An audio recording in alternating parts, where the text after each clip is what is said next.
Oh, we're live. Over to you, Chair. Thank you, John. Good afternoon, everyone, and welcome to the remote meeting of the City Plans Panel. My name is Councillor Jim McKenna, and I will be chairing today's meeting. City Plans Panel deals with applications from the city centre, as well as the largest and most significant application the council received. The aim of the panel is to hear all relevant information from applicants, members of the public, and council officers to help members of the panel make their decisions. I would like to start the meeting today by confirming that this meeting of the City Plans Panel meets the requirement of the council's constitution, even though members are all in remote attendance. While items today will be fully discussed, as is usual, remote attendance require a few slight changes as to how I will manage the meeting. Therefore, can all attendees mute their microphones unless I invite them to speak? This will avoid disruption from background noises. Can all participants please keep their cameras on during the meeting? All participants will be invited to introduce themselves at the start of the public session to make it clear to public observers who will be involved in today's proceedings. I ask for your assistance and patience while I go through this process.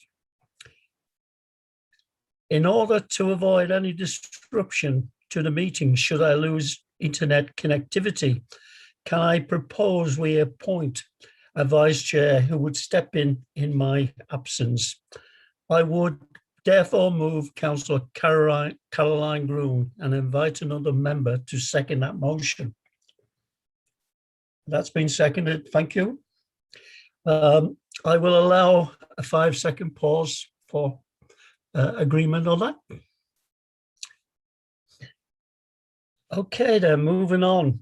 Could I now invite members and officers to introduce themselves and mute your microphones once you've introduced yourself? I'll start with Councillor David Blackburn. Good afternoon, Councillor David Blackburn, Farnley and Wortley Ward. Thank you, David. Councillor Colin Campbell. Good afternoon, everyone. Councillor Colin Campbell here. Thanks, Colin. Councillor Peter Carlill. Good afternoon, Councillor Peter Carlill, Carvely and Farsley Ward. Thanks, Peter. Councillor Dan Cohen. Councillor Dan Cohen, Alwoodley Ward. Good afternoon, everybody. Thank you. Councillor Al Garthwaite. Councillor Al Garthwaite, Headingley and Hyde Park Ward. Good afternoon. Thank you, Al. Councillor Caroline Gruen. Hello, everybody. Councillor Caroline Gruen. I represent Bramley and Stanley Ward. Councillor Peter Gruen. Hello, everybody. Councillor Peter Gruen, Crossgates and Winmore, and I promise to be as good as Councillor Cohen and Councillor Walshaw. Well, that'll be hard, Peter. Councillor Asghar Khan. Good afternoon, everyone. Councillor Asghar Khan for Bramhawk and Richmond Hill Ward. Thank you, Asghar. Councillor Graham Latty. Good afternoon, Councillor Graham Latty. My ward is Guiseley and Rawdon. Thank you, Graham. Councillor Elizabeth Nash.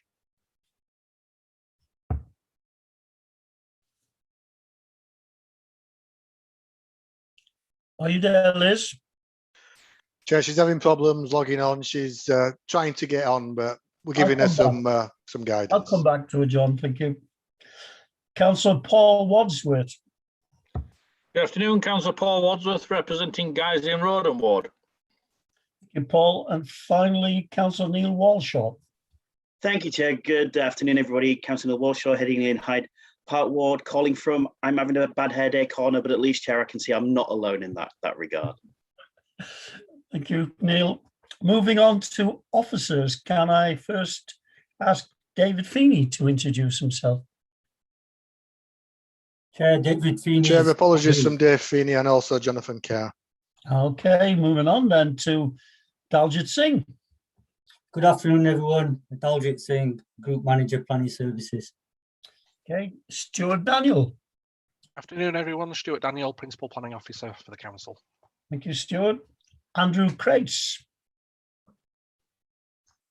Afternoon, everybody. Andrew Crates, East Area Team Principal Planning Officer. Thank you, Andrew.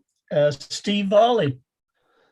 Good afternoon, Stephen Varley, Design Officer. Thank you. Matthew Hill. Maybe he's not on the Afternoon, call. Chair. It's actually Philippa Plumtree Varley as lead legal advisor to the panel this afternoon. I'm Principal Legal Officer for the Council, and in the event my internet connection fails, I'm seconded by my colleague Nikki Deal, who's also on the call. Thank you, Philippa. Nikki, please. Thank you, Chair. Nikki Deal, Section Head of Property and Planning in Legal Services, here to assist the panel in the event of technical failure for the lead officer for legal. Thank you, Nikki. Andrew Thickett. Good afternoon. Andrew Thickett's now retired, so Is he not? I thought this was his last meeting. Oh, sorry no, about the that. last one. So I'm Lisa Brannan, Principal Engineer, Highways Development Management. Thank you, Lisa. And I'll take that as your introduction. You were next on the list. Toby Russell. Good afternoon, Toby Russell, Senior Technical Officer. And it'll be Lewis Foote as my backup, should I? Thank you. Thank you, Toby. Finally, John Grieve. Good afternoon, everyone. John Grieve, Governance Services, and I'll be clerking today's meeting. Thank you for that, John. Moving on, over to you now, please. Thank you, Chair. Under agenda item 1, there are no appeals against the refusal of inspection of documents. Under item 2, exempt information, possible exclusions of press or public. I'm not aware of any items we need to exclude the press or public from. Item 3, late items. I'm not aware of any late items. Item number 4, declarations of disclosable pecuniary interest. Could I ask members to declare any interest now, please? Okay, I can see no hands going up, so I'll assume there's no interests. Number 5, apologies for absence. Councillor Robert Finnegan, Chair, has declined the meeting. Thank you. Thank you, John. Moving on then to item number 6 on page 5, minutes of the previous meeting held on the 11th of March. Can I go through it in my usual way, if you don't mind, starting with page 5, page 6, page 7, page 8, page 9. Chair, can I just raise a point? Well, 2 actually. Colin? Yeah, page 9. This is, let me count, 1, 2, 3, 4, 5, 6 bullet point down. Members were generally satisfied with the extent of landscaping, semi-mature planting, etc. Also, some members expressed a view in relation to the environmental areas that they were the airport were proposing, and in particular we asked about a management plan for those and public access. And further down, well, the one after that, which is about the cycle path, other members were generally satisfied. I don't actually recall other members being particularly satisfied. And actually it's picked up on page 11, because there's supposed to be further discussions about both the planting and the cycleway. So I would just ask if the minutes could reflect that on those 2 points. Okay, I think we can do that. John? There's no dissent from that from members, is there? Yes, Chair, we can look into that and amend accordingly. Okay, thank you. Moving on then to page 10. Yeah, excuse me. Yes? I had my hand up, Chair. Sorry, I didn't see you. No worries. Regarding the airport minutes, in resolve point B, I note that since the meeting and the referral to the Secretary of State, we've had a response from the Secretary of State that the application is to be put on indefinite hold. And I was wondering, do we have any more detail to that? Or is it just on indefinite hold? Because I need to talk to the printers about the I Was Right t-shirts that I want making up. So with all seriousness, Chair, do we have some detail? Or do we have any indication of when further details are going to come from the Secretary of State's office? Well, I discussed that yesterday, and apart from the letter that you referred to, which I've read, it doesn't say indefinitely, actually, but has been called in. Can I invite Dalgia to come in on this, please? Thank you, Chair. We were going to pick it up in matters arising, but yes, the Secretary of State has in effect issued a direction to say that the local authority can't determine the application until he has had time to consider it. Carol's actually on the call. She may have some more details to add to that. So happy to do that now. Can we do that at the end, as you said, because there's a matter I want to raise with Carol as well. Okay, fine. Okay, moving on then. Page 10. Page 11. Page 12. Page 13. Page 14. Page 15. Page 16 and page 17. Before I ask you to approve that as a true and correct record, which I shall do shortly, with the additions from Councillor Campbell, can I ask Caroline for her comments? Because it's not clear when we say demolition that we simply mean demolition of the existing terminal building. And I think maybe we need to add that for the sake of clarity. We all know what we meant, but maybe people out there possibly don't. Carol, please. Hi, thank you, Chair. Yes, under point 3, under the resolved A, we think that, as you said, that it should say further negotiations take place on the extent of demolition of the existing terminal building. And so it just needs the words of the existing terminal building inserted. And following on from that, the next few words say, and following the completion, and we think they should have the words of the Section 106 agreement, because at the moment it just says, and following the completion, Section 106 agreement. So we're sort of saying that the minute should be amended to have of the existing terminal building and of the Section 106 agreement inserted. Okay, can we agree to that, please? Okay, with those additions and the comments from Councillor Campbell, can we now agree them as a true and correct record? I'll take silence as a yes. Moving on, matters arising.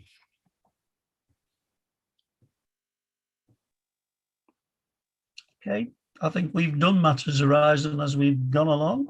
Well, Chair, it was just the point raised by Councillor Walshaw about the Secretary of State's direction. Carol, I don't know if there's anything further you wanted to add. Yeah, I mean, what happened was that we referred the application to the Secretary of State in relation to the development within the Greenbelt, and they had 21 days to look at that. They came back after the 21 days and said that they put a hold in on the application, saying that we cannot grant planning permission without further authorisation. And they've said in that letter that the reason for that is that they need a further period of time beyond the 21 days to consider the proposal. And that's as far as it's gone. We've got nothing more from them. So it's just for them to consider the application for further. As everyone knows, there's a lot of correspondence about it. There's a lot of background to it. It's a major issue. So the the Secretary of State just needs longer than its 21 days to look at it. And that's the reason for their letter.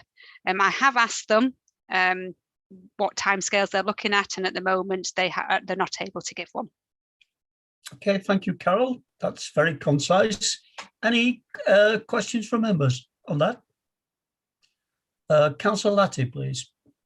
Yes, if I could just ask Carol, on the news about that item, they actually said indefinitely, as opposed to. Would you say that that's what you understood? No, there's no word indefinitely within the letter. I can read exactly what it says. It says the Secretary of State hereby directs your council not to grant planning permission on the application without specific authorisation.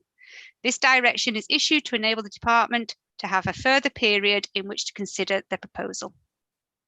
Thank you very much. That's heartening. Thank you. I see no more questions.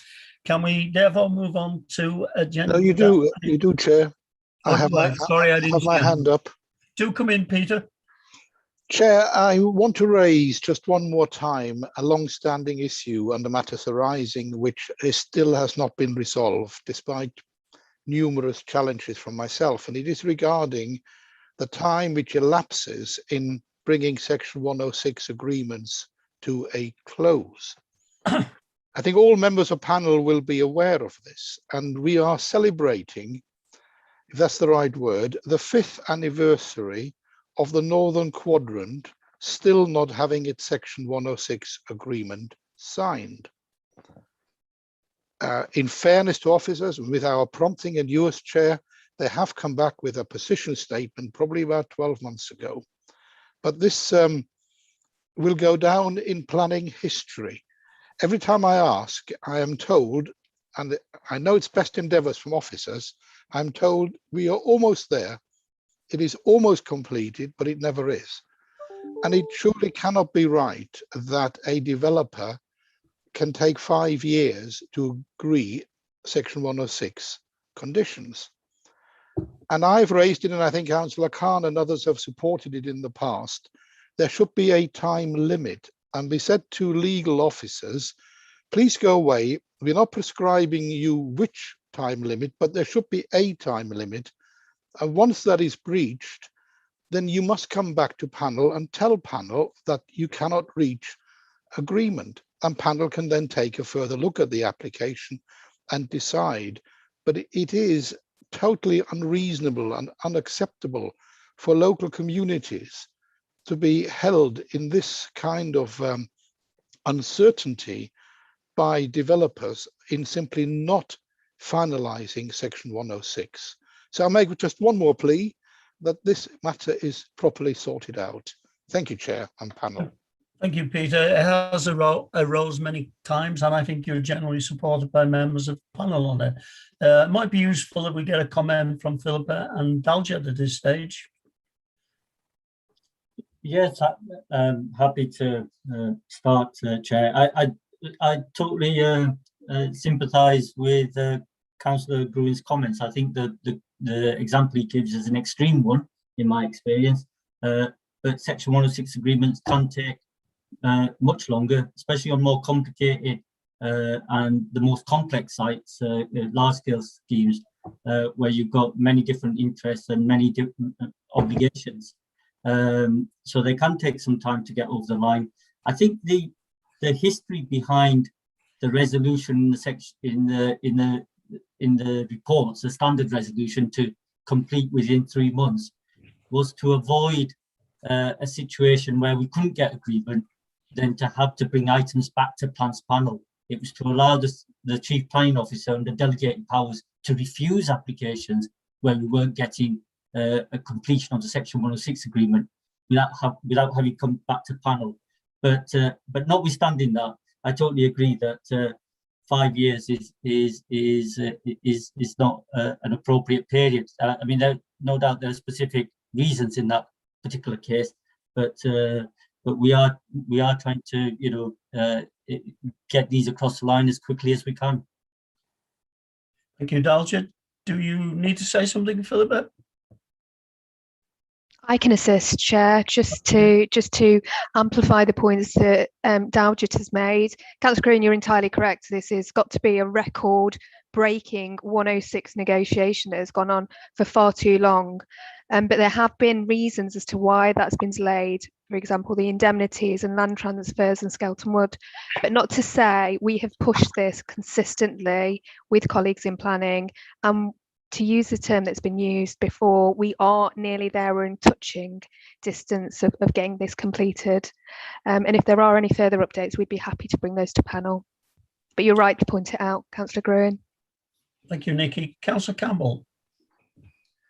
I'm just bearing in mind that Councillor Peter Grewin for various reasons, will not be at the next Plans panel meeting. And I just wonder, given his enthusiasm for this, that perhaps we ought to formally resolve something at this point, because it is true that many of us have concerns about the amount of time it takes for 106 agreements. And I think developers know that we don't really chase them too much. Would it be possible for the Chief Officer to give us a brief report on the position at the next meeting?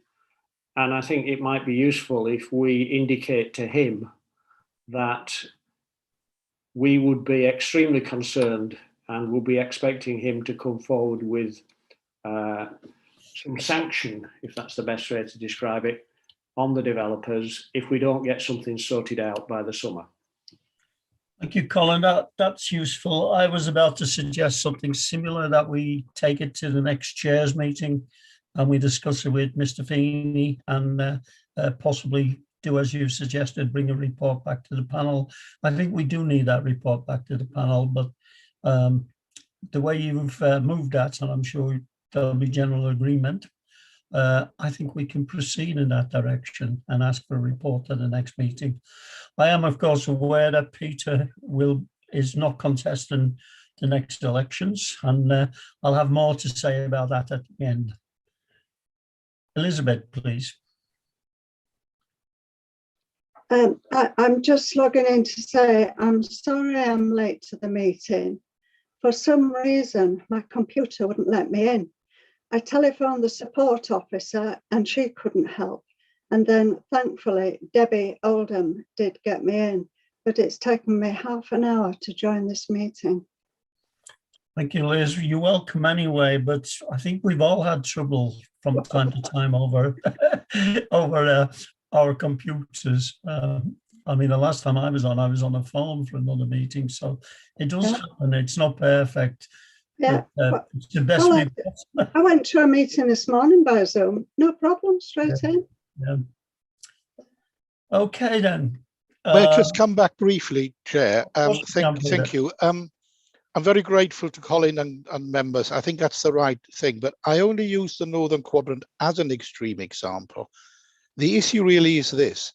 I mean, the Secretary of State is proposing a number of planning changes, and we've got to demonstrate we are as fit for purpose as can be.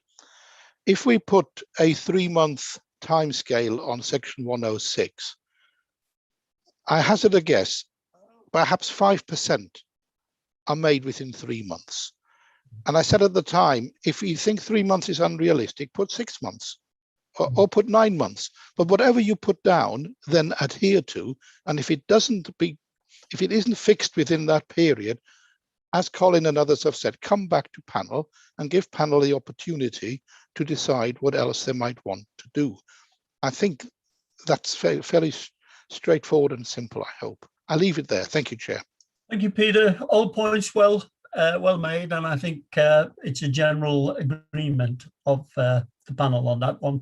I will still put it on the chairs meeting, the next chairs meeting, but yes, we expect an updated report at the next meeting. I expect to see it as Peter's Law. Yes, Peter's Law, yes. Something to remember you by, not that you're going anywhere. We'll be still friends and we'll still have interconnections with each other, I'm sure. Okay, then can we move on then to item 8? And could I invite Stuart Daniels to speak on this report? Stuart, when you're ready, please. No problem. Thank you, Chair. Sorry, Stuart. Stuart, just before you begin, could I just interject with a reminder for members that we are now obviously in purdah period after the elections have been called on the 6th of May. And so Chair and Legal Services have discussed before, and it's just been asked for legal to advise members that obviously the purpose of period isn't to prevent council carrying out its normal business. So that's how we are able to continue being here today.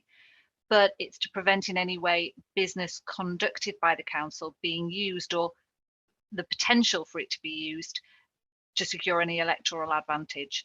So not wishing all members here today who are very experienced to suck eggs in any way, but just a reminder to treat this as a normal plans panel meeting, but be mindful in the debate that anything that you say that could amount to being perceived as electioneering should be avoided, please. Thank you very much. Sorry. Please continue with the presentation now. Sorry about that. Thank you, Philip. That's very concise. I think we will all bear that in mind. No politics, just planning. Thank you. Moving on then, as I said, Stuart, could you introduce report number 8, please? I can indeed, Chair. Just so, thank you. Yeah, so thank you, Chair. The application relates to the erection of 152 affordable dwellings with associated access and landscaping works. Oh, Toby, can you just move to the next slide? Sorry. Thank you. At the former Horsforth campus of Leeds City College. I'm sure as members will be aware, the application was most recently deferred at the end of February plans panel for the reasons outlined in the report. However, to summarise, the majority of members were supportive of the principle of development and did see improvements in the scheme, but still raised some concerns with the design of certain house types and the design and massing of the apartment block. Therefore, the presentation will focus on these points. Excuse me. For information, points regarding sustainability, green space charges, pavement parking, lighting of cycleways are also covered within the report, and conditions are attached where required. We can move to the next slide, please.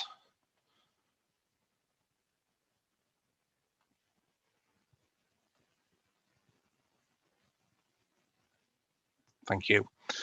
So this first slide is a zoomed in block plan focusing on the apartments and the immediate surrounding area. So the image to the left is the layout that members commented on in February, with the right hand image showing the amended layout, the one that is now before you guys. As can be seen, there is now a very clear step or break in the building, which gives it the appearance of breaking up the form of the building into 2 distinct sections.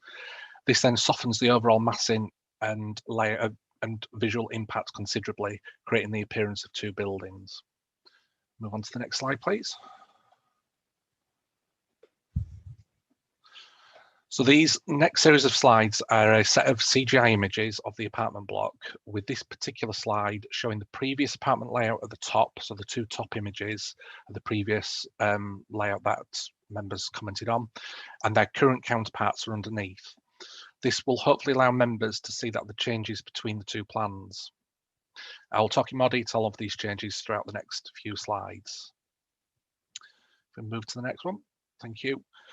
So this CGI image shows the site entrance, which would be behind you, with the apartment block to the right and the cemetery to the left.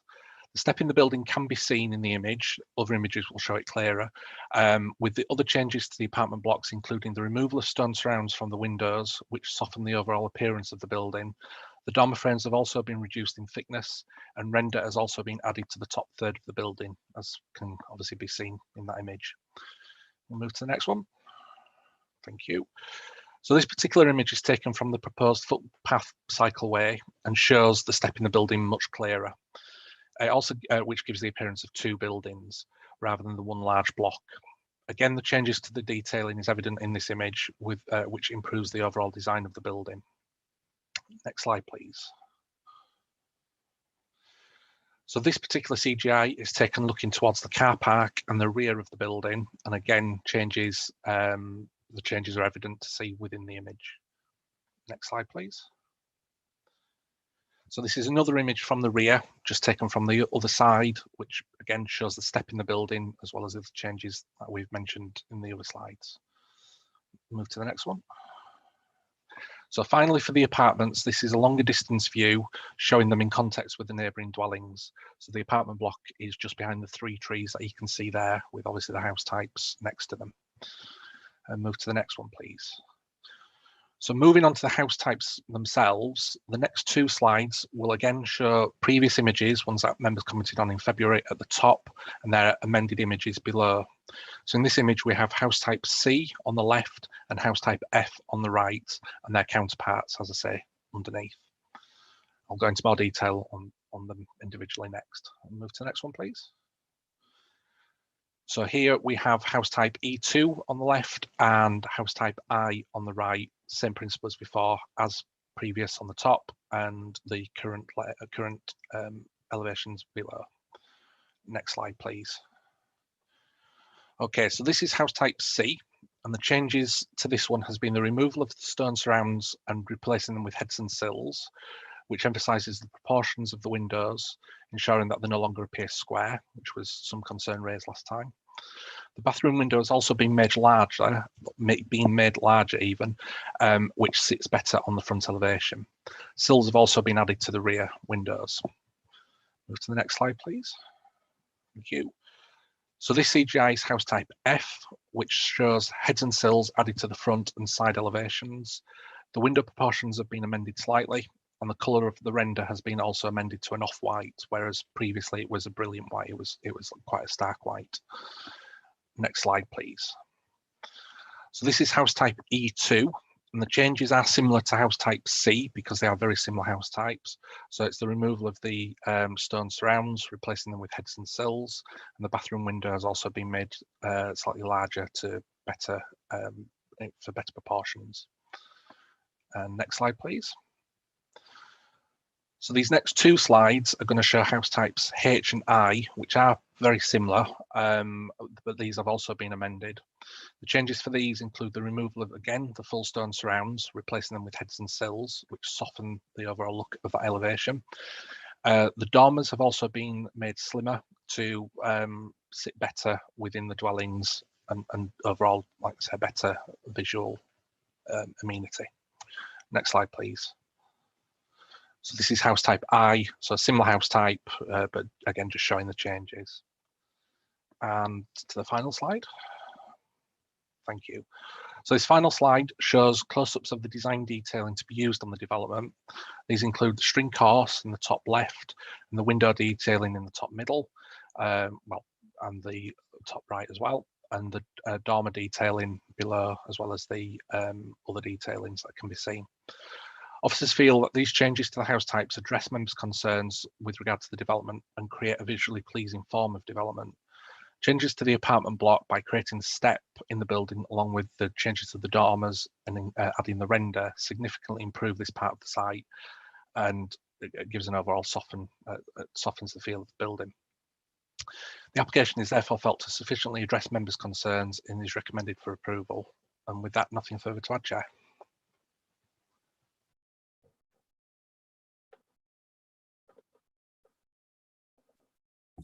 Sorry, I was muted. Can I invite questions from members? Could you indicate by showing your displaying a hand?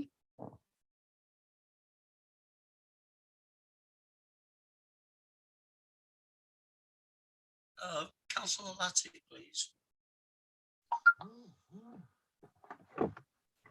Can't understand why I seem to get the hand up first nowadays, but anyway, thank you, Mr. Chairman. There's a point I would like to ask. I've got quite a bit to say on the comments side of things, but on page 24, 2.16, the last paragraph, sorry, the penultimate paragraph, the last two lines. All homes, including affordable housing, pay a service charge. I thought these were all affordable. Clearly. Yes, Chair. Yeah, they are all affordable. That comment is ultimately to express that regardless of whether they're affordable or market units, the cost of the service charge is spread across. But yeah, it's 100% affordable, this scheme, Councillor. Okay. Liz, did I see your hand up? Did it come down again? No. It came down because I realised it was a comment. Okay. I can see no more questions. Can we therefore go on to comments?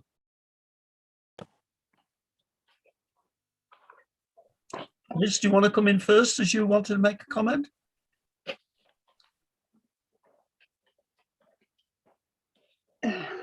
Yes, thank you. It isn't really on what has just been presented to us, except that I have got a thing about front doors being together, because for two reasons. First of all, it doesn't give the privacy to the occupants. If somebody's coming up the path for next door and they knock on the door, it sounds as though it's in your own house. And also, secondly, if the doors to the dwellings are on the outside, it gives that house individuality. Now, I know that you, Chair, live in a terraced house which has got doors together, but they are big houses, or bigger than these at least. So you don't have that problem of privacy. But in my own ward, I have had problems of constituents complaining about that. And also, as I say, if the houses, the entrance to the front is on the outside, then it does give that individuality. So that's my comment. Thank you, Elizabeth. Councillor Walshaw, please.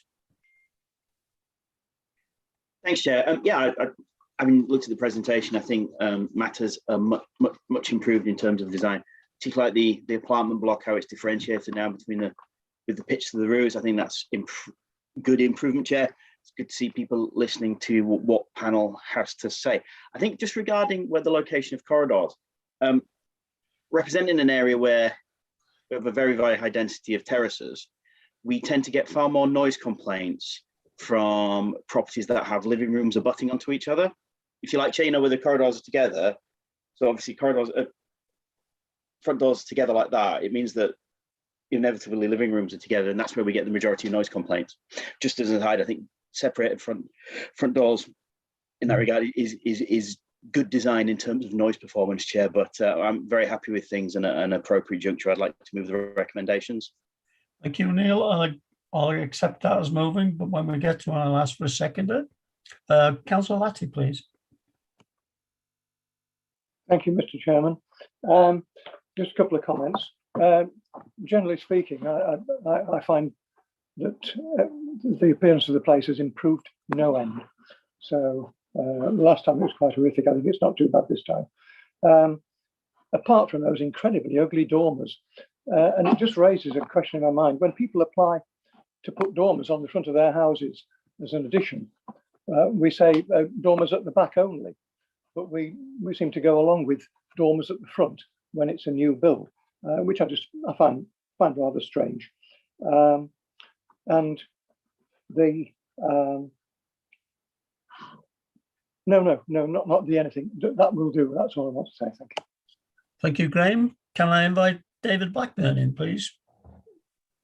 I agree with Graham. It's a vast improvement on what was there previous. I mean, the apartment block, it's really broke it up by doing this. So I've got to say all my objections that I had at the last meeting to it seem to have gone. Okay, David. Caroline Groom, please. Thank you, Chair. I just want to add my agreement with the last few speakers that I think it's a much improved scheme. It now looks as if somebody's actually thought about the design and its visual appearance, and it's like that on purpose. So I must say, I think it's well improved. I just want to make the point that I feel it is a shame that it's had to come back twice before we've got this level of design. And I think developers need to be looking to bring this quality to us in the first instance. I do agree with Councillor Latty's comment about the appearance of the windows in the roof. They look like little dinky toys stuck on, don't they? But that's just my opinion. And I appreciate the fact that people have really thought about the design this time round. So I'm happy with the scheme now. Thank you, Caroline. It reminds me of the workshop we had yesterday when we got the final design improvement, and members' comment was, why didn't they bring that to us first up, you know? But if they don't, well, you know, this is what happens. It's deferred and it's brought back, isn't it? Liz, are you wanting to speak? I am wanting to speak. I want to come back on what Councillor Walshaw said about living rooms being next to each other and noise transmission. I am very concerned indeed if that is the case here. All the houses, even if they're terraced houses, should be soundproof so that noise doesn't travel. if you use the same argument, you could say you could hear children rushing up and down the stairs, thump, thump, thump. No, that's not good enough. Those houses should be sufficiently insulated so that there is no noise transmission. And I do feel very strongly about doors together on small houses. It does cause problems, and I've had them and had to deal with them. So I ask, I'm not demanding, but I ask that the developers are asked to look at doing proper semi-detached houses. And I should have added, like everybody else, the design is much, much improved. I mean, my comments last time were that the block of flats looked like a prison block. And I know, because I used to teach in a prison, but there you go.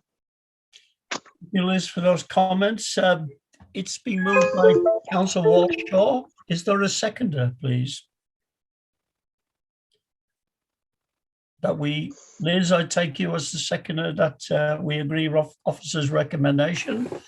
And if I can go through the voting procedure one by one as usual. You have, I mean, the choices obviously are in favour, against or abstention, starting with Councillor Blackburn. In favour. Thank you, David. Councillor Campbell. In favour. Councillor Colin. In favour, Chair. Councillor Colin. Danger. Councillor Phoenix not here. Councillor Garthwaite. In favour. Thank you all. Councillor Caroline Groom. In favour. Councillor Peter Groom. Yes, me too, in favour. Thank you, Peter. Councillor Asghar Khan. In favour, Chair. Thank you, Asghar. Councillor Graham Latty. In favour. Thank you, Graham. Councillor Nash. In favour. Councillor Paul Wadsworth. Chair, I'm abstaining because I've missed so much of the debate. I really haven't heard any of it with the connectivity issues, so that's why I'm abstaining. That's fine, thank you, Paul. Councillor Neil Walshaw. In favour, Lord Mayor. Lord Mayor. Is it 2015? Okay, well, that's clearly carried. Can I ask Dalgett to summarise the debate? Yes, thank you, Chair. Panel have agreed to the recommendation in the officer's report. Apart from one abstention due to technical issues, all members voted in favour. Thank you, Chair. Thank you, Dalgett. Okay, Chair, sorry, that's not strictly true. I did also abstain, although I must confess I'm also freezing out for big chunks, which is why I also abstained. Okay. But there were two of us that abstained. Okay, thank you for that. I understood you to vote for it, but that might be my mistake. But I'll put on my notes down as abstention. I keep getting cutouts today, so I was. Yeah.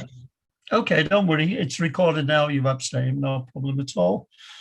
Can we move on then to agenda item 9, pre-application?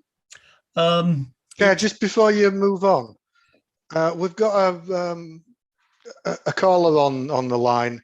Hawa P20. Can I ask you to identify yourself, please? Councillor Wadsworth. It'll be me, Councillor Wadsworth. Councillor Wadsworth, thanks, Councillor Wadsworth. Welcome again, Paul. Okay, this is an item that we've lived with, and indeed, you've heard Peter's comments regarding non-signing of the Section 106, but it's before planning for many times, and quite at least 5 years, as Peter said, and I think it's complicated. So before we move on to the pre-app, can I invite Andrew Crates, please, to give us an overview of this area and the housing proposed. Andrew, please.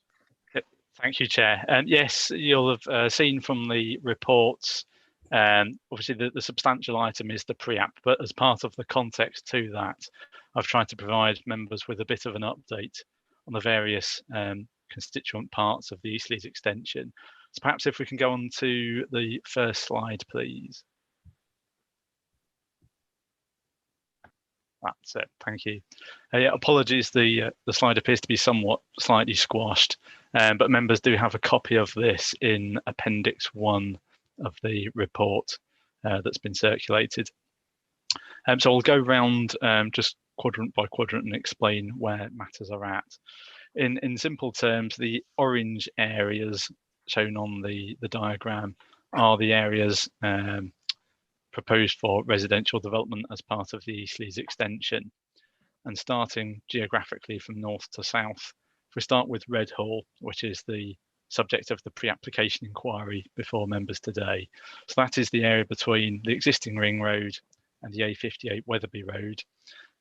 Largely the horticultural nursery that was used by the City Council Parks and Countryside Department before they moved to Winmore Grange and the area. If we move around to the east, we're then into the northern quadrant, which is the area between the A58 Wetherby Road and A64 York Road.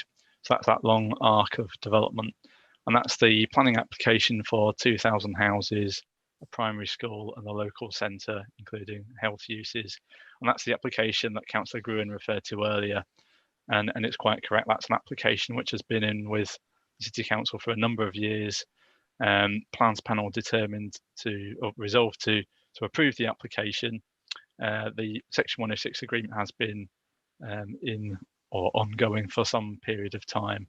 As Nikki mentioned earlier, we are nearly there, and I'm conscious that I've said that many times.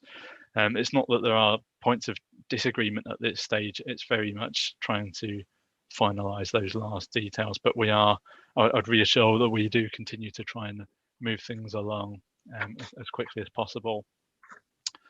There's a further part to the northern quadrant, which is a small area on the former Bramley Gardens home site, which is just to the east of the green space you can see below the northern quadrant. And that's the site I refer to in the report, which is the 51 dwellings by strata homes. And that particular development is at an advanced stage. I think they've probably pretty much built all of that out now. So moving on then to the south of York Road, between there and Barrack Road is the middle quadrant. And that's a planning application that was actually submitted last summer. There's been quite intensive negotiations with officers, and we've met now several times through the consultative forum. And that's a forum which was actually set up originally for the northern quadrant, but we've reinvigorated it for discussions on middle and southern quadrant and also Redhall. And that's a forum which is chaired by Councillor Pauline Graham and attended by local ward members and local residents. So that particular scheme is for 875 houses, and below that, so between Barrack Road and Manston Lane, is then the southern quadrant. The developer team is very much largely the same people and working together on those schemes. So they've very much been proposed hand in hand with one another. But the southern quadrant is for 925 houses, a primary school and a local centre, again with health uses in there. So all of those constituent parts come together to form the East Leeds extension. The other point to note is that on the outside edge of the orange area, you'll see the heavy red line, which is the route of the East Leeds orbital route, which is a fundamental piece of infrastructure which helps bring these sites forward, and where there's an expectation that each quadrant will make its contribution to the cost of ELAW. If we could go to the next slide, please. So it's worth just picking up on a bit of policy detail before we move on to the pre-app proper. And it's just to explain the position in respect of the principle. Again, the orange areas shown on here, except for Grimes, like are all of the East Leeds extension. And again, the ELAW is shown in the red dashed line on the outside of the East Leeds extension. For Redhall, I put that northern end. You'll see there are some orange areas allocated for housing, which go back to the UDP, and also a pink area, which was an employment allocation. Many of you will know the Redhall site and be aware that it contains the Grade 2 listed Redhall House within the centre of it, which is where the Rugby League have had their offices until very recently. There's also numbers of mature trees and all sorts of other constraints, and the effect of that is ultimately that the site isn't deliverable for employment purposes. And so the City Council has in recent times proposed that that site be allocated for housing purposes. And if we just go on to the next slide for a moment, please. I've just included this extract from the site allocations plan, which shows the brown shape there on the Redhall site, and you'll see that was the area proposed for housing to be allocated. That brown area is slightly larger than the pink shape you saw previously, and it includes a rectangle on its northern side. And that's an area of land which was in the green belt. And members will be aware of the High Court order and the remittal to the Secretary of State. And so for this, at this point in time, the allocation is to be treated as not adopted. So therefore, if we can possibly just go back to the previous slide. So we fall back to a position where the employment allocation is effectively what is allocated. But as I say, it's undeliverable. The principle of housing is acceptable on this site, subject to all normal development control considerations. The area of Greenbelt that I just referred to, you'll see from this plan, actually falls outside of ELAW. It's to the north of it. So it doesn't in any way affect the housing proposal, which will be before members this afternoon. So I thought it was just useful to quickly take you through that. If you could go on next slide, please, and the next slide again. And I've just included this, again, just to flesh out what's already been given to members in the report. In terms of the geography, members will know much of it, but clearly there's the former council depot, which you can probably make out there by the number of glass houses which have since been demolished and removed. I think the slide actually picks up the Rugby Football League headquarters, which is in the Redhall House. You can obviously see there the Redhall playing fields that have been referred to.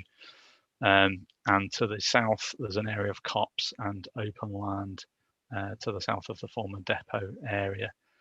They're actually further on in the developer's presentation, clearer slides which show how ELAW cuts through the site to the south of the established woodland and runs along the hedge line to a point just south of the Wellington pub.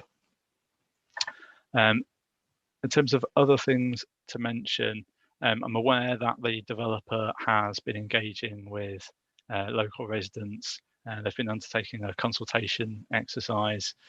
As part of that, I'm aware that some residents have actually contacted me directly and yourself, Chair. I just wanted to relay one of those letters, and it's actually a letter from 16 residents who largely reside around the Redhall Lane area immediately to the south of the site. And there, to summarise the main points, I just wanted to emphasise the importance of the existing land for recreation, particularly in the context of the pandemic and the increased use of local green areas. The suggestion of pushing development eastwards to create a better setting to Redhall House and to retain mature trees. The suggestion that development exceeds the 350 units indicated in the SAP, and that the number of units in front of Redhall should be reduced to 50 from 66. Concerns about traffic and a missed opportunity to tie the development directly into the ELAW junctions rather than taking access from Redhall Lane and the existing ring road.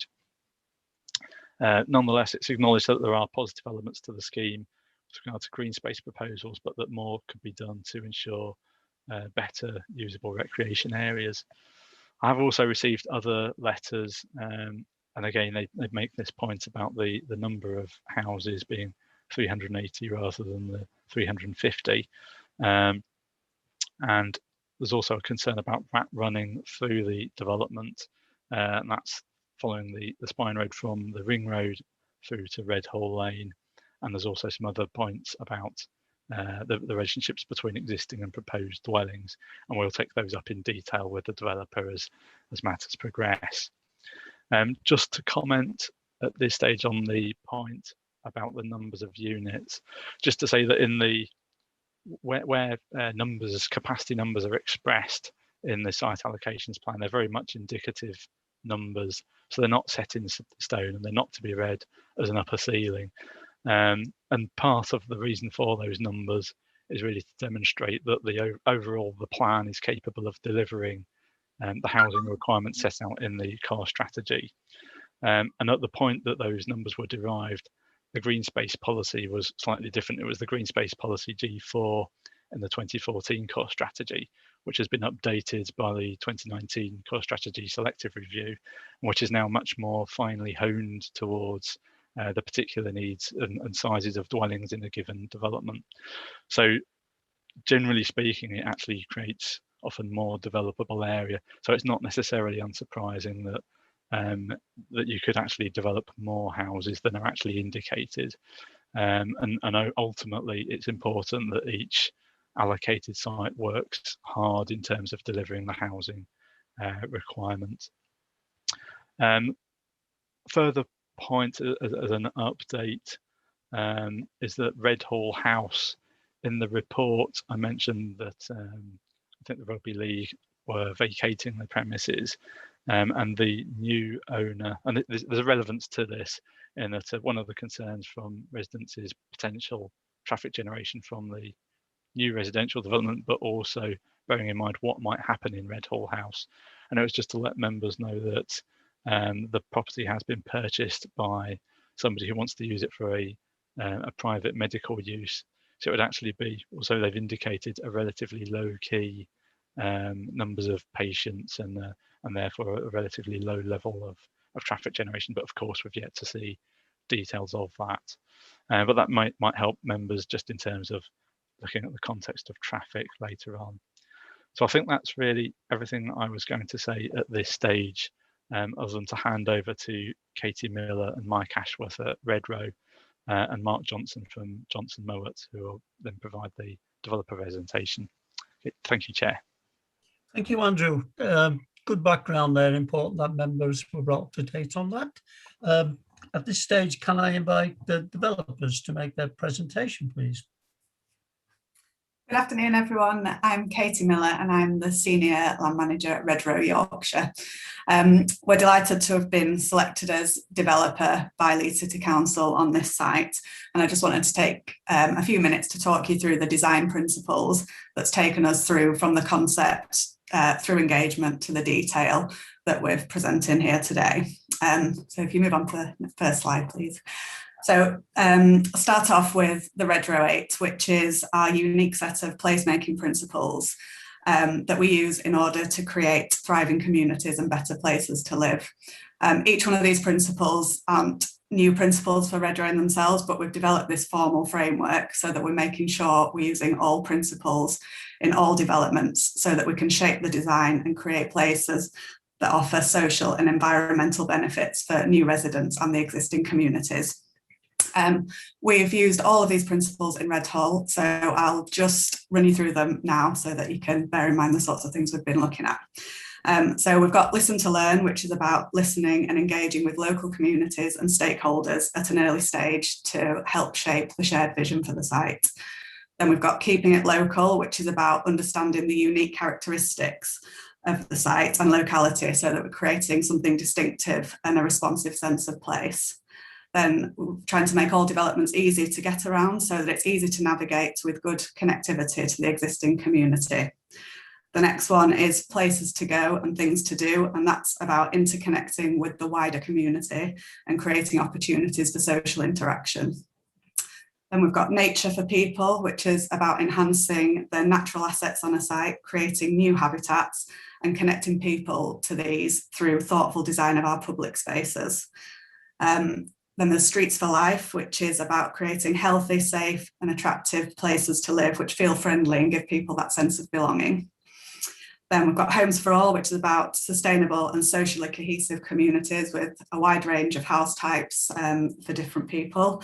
And then finally, Build to Impress, which is about creating beautiful and distinctive homes, and just the essence that making people proud to belong to that community and to live where they live.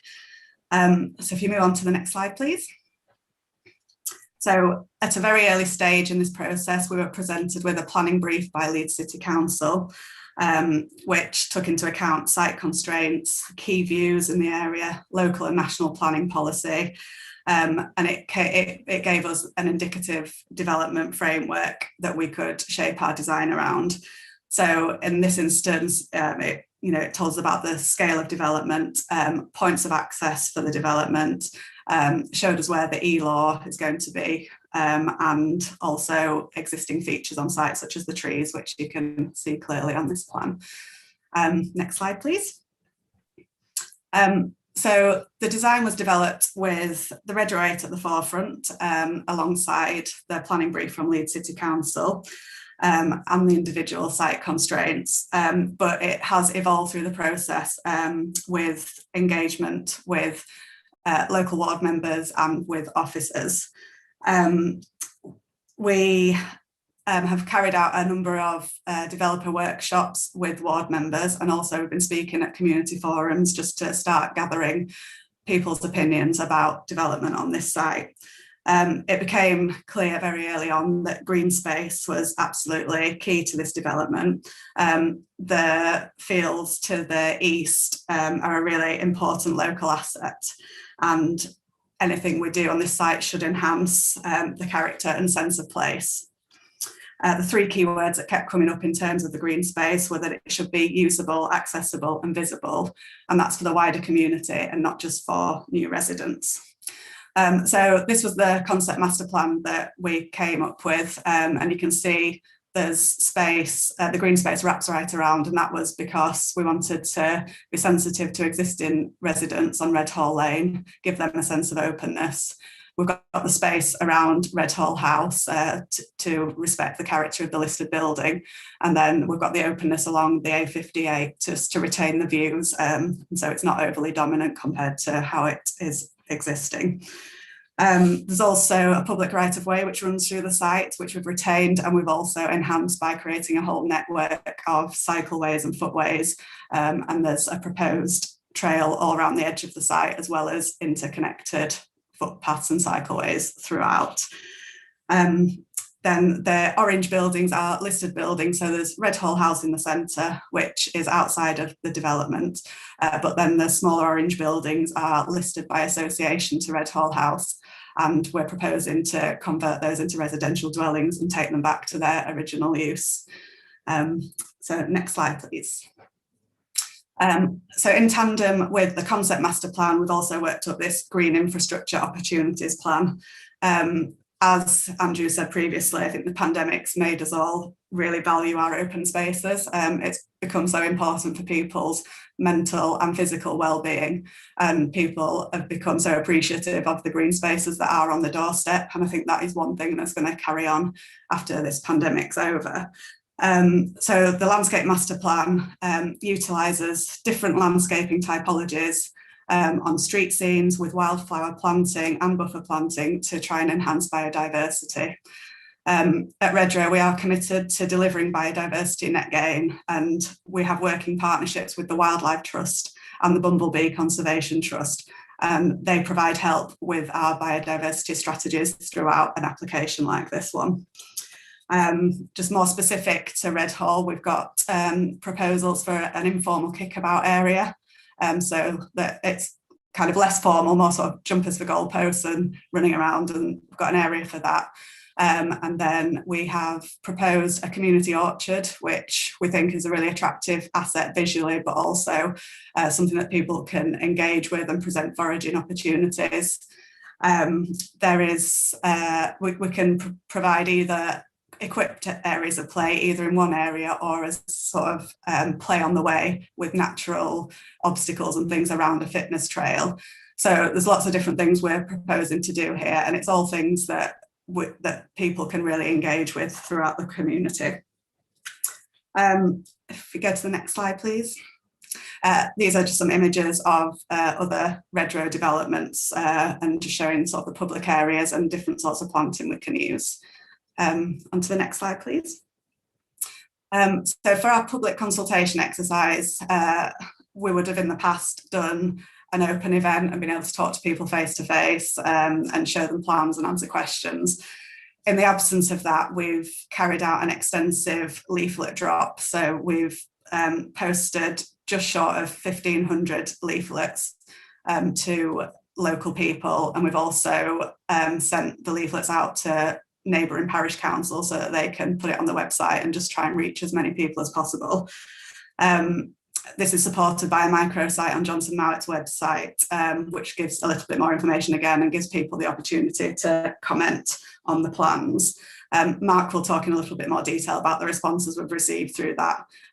But just to touch on what Andrew said before, one of the big things that's come up is there is local concern about rat running through the development from Red Hall Lane to the Ring Road.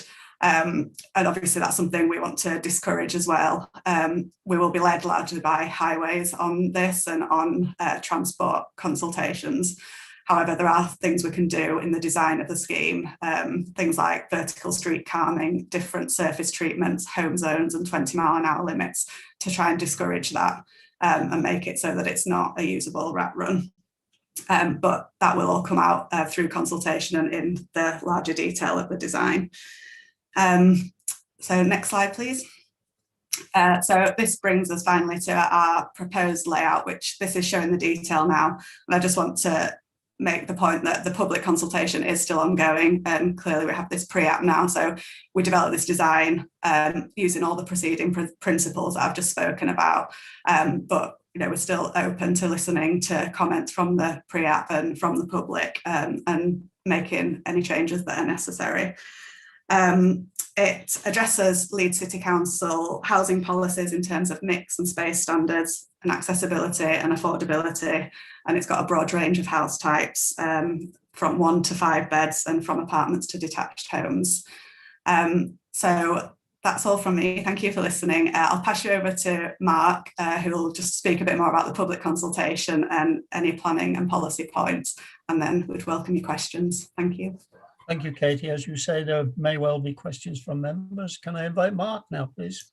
Yeah, thank you, Chair. I'm not going to sort of go at length on this on the basis that Katie's described the proposals, I think, really well alongside Andrew's comments. And I think what I wanted to just pick up on is that we've been having the consultation live on the website now for a number of weeks. We've actually had as many good responses as what we've had negative. And I know we do many consultations, but this is one of those where we're actually getting some glowing responses that relate to the wraparound green space. And I think it's helpful in that respect that we just bear that in mind. The other key points that have been referenced to us in this particular case is that the rat running point, and I know it may be a debate now for the members, but there is an issue here when we go back to the layout as to how appropriate it is to create a dead end within the middle of this development, because I'm not quite sure it works in this modern day age of taking deliveries from house to house as we receive our goods, for having delivery drivers driving in one side of the site, having to come out and go all the way around to the other side.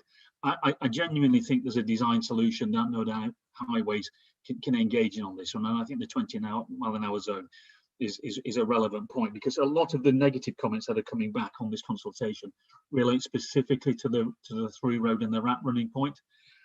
Other points that we pick up on are largely loss of trees, and again that's been touched upon because we can mitigate the loss of trees, and I think there'll be a lot of tree planting to go in up alongside the new ELAW roundabouts, and in fact some of the loss of trees actually takes place under the ELAW scheme. So it's the ELAW scheme that tends to be removing a lot of the trees as opposed to the development itself.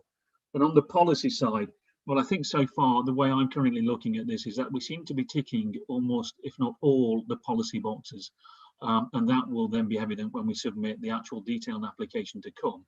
And then finally, on the housing numbers side, and I know Andrew's touched upon this, the planning brief that was produced and adopted by the council says up to 400. I appreciate the headline to this document as just presented is 380, but in a discussion just before we kicked off on this, I think the design is currently around about 365, But what I would say is that because the mix changes, we ought not to be getting too hung up on the numbers, because at the moment there is a broad range of apartments, smaller dwellings and larger dwellings. So the number itself shouldn't be a fixation. Actually, what we're trying to do is make sure we've got good design, and that then drives the numbers rather than letting the numbers drive the design. If you see what I mean? So on that point, Chair, I've got nothing further to add, but I'm absolutely certain that we'd be delighted to answer any questions. Thank you, Mark. Thank you, Katie, for that presentation. Can I invite members to ask questions now by showing their hands? And I can see Councillor Caroline Groom first. Thank you, Chair. I've got a few comments to make later, but there are two specific questions that I'd like to ask the presenters, please. You mentioned, Katie, the range of house styles, and I welcome that notion to have a lot of different, but obviously complementary house styles together in the one development, particularly since it is so big. Can I ask you if any of those house styles have been purposely designed, or are they from existing pattern books? And the second question I have is, I think I did spot one vehicle parked on the street scene in front of a house. My question is, will the garages be actually large enough to fit cars in? And will vehicles be parked in front of and obscuring houses on the roadside? Thank you, Caroline. Mark, Katie?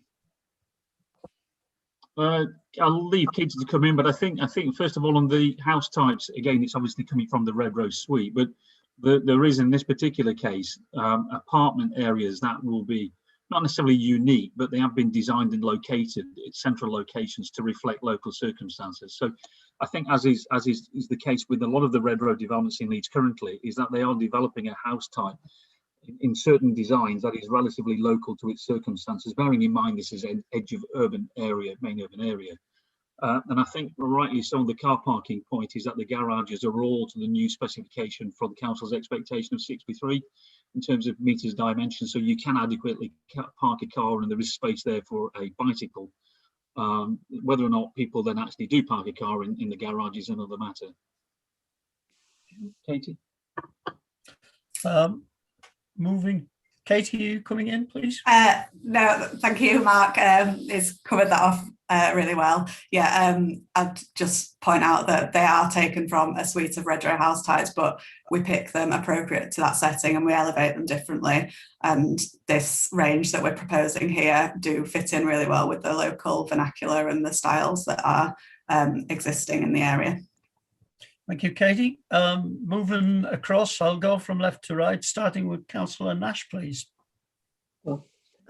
Thank you. I'm looking at the diagram on page 30 on the pack that we've received, and I note that there are a lot of trees to be planted along the northern boundary of the site. But would you consider erecting acoustic fencing as well? Because the problem with trees is that the majority of them lose the leaves in the winter. And I do know that living near busy roads, and this will be a busy road, the noise can be very wearying. Yes, so we have got buffer planting, as you rightly say, along the ELAW boundary, but as part of our planning application, we are also working up an acoustic report, which will then advise us on what we need to do extra in those areas. And that acoustic report, of course, will do modelling for what is to come, not what is there currently, because obviously the ELAW isn't quite in use yet. So yes, those factors are being considered, and it will be something that comes out further along the line with the detail. Thank you, Katie. David, please. Thanks, Chair. You mentioned about rat running and 20-mile-an-hour zones and that. Surely, looking at that, the whole estate being an housing neighbourhood, if it's to fit with policy and fit with intentions of what Leeds City Council has for the future, will be a 20-mile-an-hour zone. And I would have thought any access through would they therefore require highways engineering. Can you comment on that, please? Please. Yeah, we've designed our scheme as you see in front of you, but we still have the highways to consult with. So we know that we will be largely led by what they say in terms of the traffic modelling and everything. Again, with ELAW not being in use yet, there is some sort of forward modelling to do to see how that will affect junctions as well. But we are expecting to be very much led by highways on that point. We do think it's beneficial to have the through road just for the kind of practical points Mark mentioned before, but we know that there has to be a lot of hard work put into making sure it doesn't become a rat run, and there are lots of design features we can introduce to do that. Thank you. Councillor Campbell, please. Thank you, Chair. A couple of questions. Can I just ask one and then I'll ask the other one?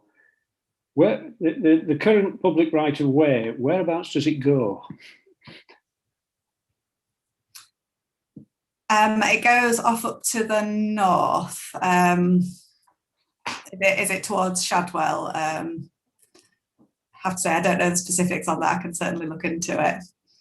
Okay, but it runs north south. Okay, well, perhaps we'll come back to that. Okay. The second point, really, I suppose the Caroline touched on it in this comment about garages and whether the garage is big enough to get the car in, which, as you know, is something I regularly comment on. But as we know, people use their garage for other things, so actually they tend to park all over the place. One of the things we've noticed recently in a lot of new developments is we've actually installed quite nice wide pavements, which are now used as car parking spaces. So I suppose the first question is, how do you propose to stop people parking on the pavement? The second one is looking at the layout, and it's you'll appreciate it's a small scale for us. Our current thinking seems to be these days that we separate pedestrians stroke cyclists from the road network. How do you propose to do that? Because I can't really see anything on here that indicates anything other than the traditional road pattern. Okay, Chair? So your first point about parking, again, our garages are the correct space standards. There'll also be driveway parking. So it is through design that we're trying to stop people parking elsewhere. When it comes to parking on pavements, I guess, it comes to a certain point where we can't dictate where people park the cars. All we can do is offer them enough space within their own curtilage, and we will strive to do that. On your other point with the connectivity of footpaths and cycleways, so I think with the application there will be more detailed plans. If you can see, I don't know if you can see on the scheme with the scale of it, but the footpath and cycle links are completely separate to the highways and the roads and the cul-de-sacs. It's shown in dotted lines on the concept master plan right around the edge, and there's a network of them specifically in the eastern parcel. They're probably a bit clearer on the concept plan. Thank you. So the dotted lines, and there's a loop next to the A58. That's what the footpaths look like, and the dotted line carries around the eastern parcel, around the kickabout area, and right around the western side to create a 1 kilometre loop. So yeah, I think that plan shows it a bit clearer than the detailed plan. Thank you. Can I just come back on? Mm-hmm. Oh, sorry, you're muted. Sorry, we can't hear you, you're on mute. Sorry, I was actually referring to all the streets, not just a cycle route through the site. Yeah. Because separating the cyclist stroke pedestrian and the car seems to be the only way to keep them all safe. And I'm not sure that I really understand the comment about the design of the estate preventing pavement parking. Yes, people may well have a driveway, but it doesn't mean they're going to park on it. So actually, what physically are you going to do to prevent them parking on the pavement?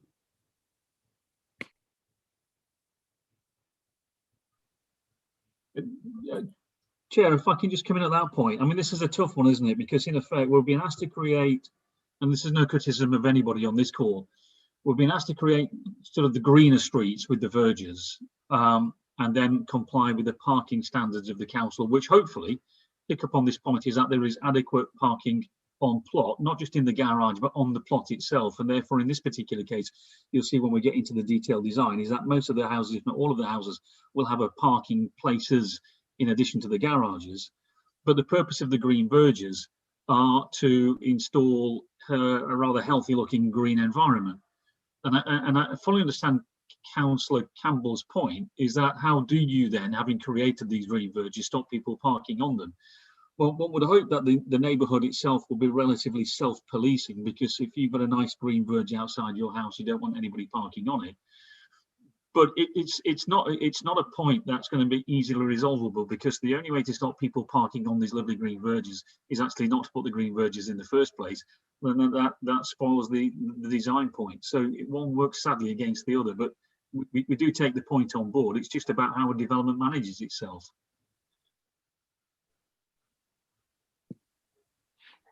I think I might dispute the fact that you can't do anything with the green verge to stop people parking on it.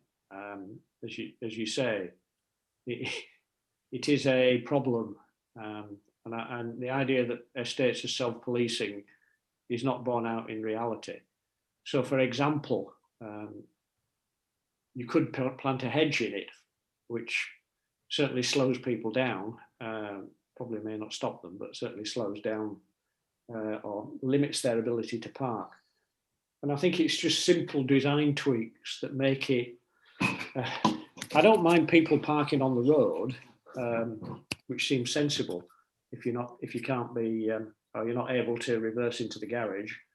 But I don't like the idea, which has become prevalent, of parking, effectively not parking on the road, but parking on the pavement or the grass verge. So I'm simply flagging that up because it would be nice to have a look at that before we get to a detailed application. Yeah, it's something we can look at, I think, in terms of, we have talked about street planting along street scenes, and that also helps with traffic calming. If you've got a treed area up both sides of a green verge, it has shown that, it's proven that it does always subconsciously slow people down because they realise they're in a built-up area and the trees are there. So certainly something we can look at.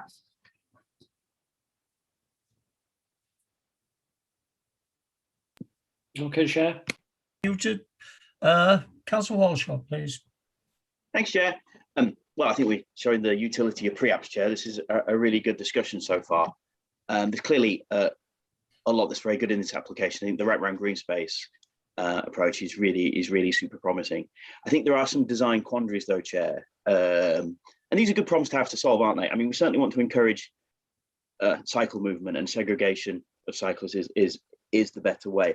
Just want to, I appreciate applicants might not be able to answer now, so it's more like just a case of Katie just flagging stuff up, really, more than anything. Absolutely. Yeah. Obviously, there's a mix of housing, so obviously bin management's an issue. We don't see an army of wheelie bins taking over the streets when it's apart from on the appropriate bin days. So just want to flag up bin management. Mm-hmm. We all want to see a strong approach to carbon reduction or even elimination. We're living in a climate emergency now, and that's how the basis that we're taking planning decisions now. Yeah.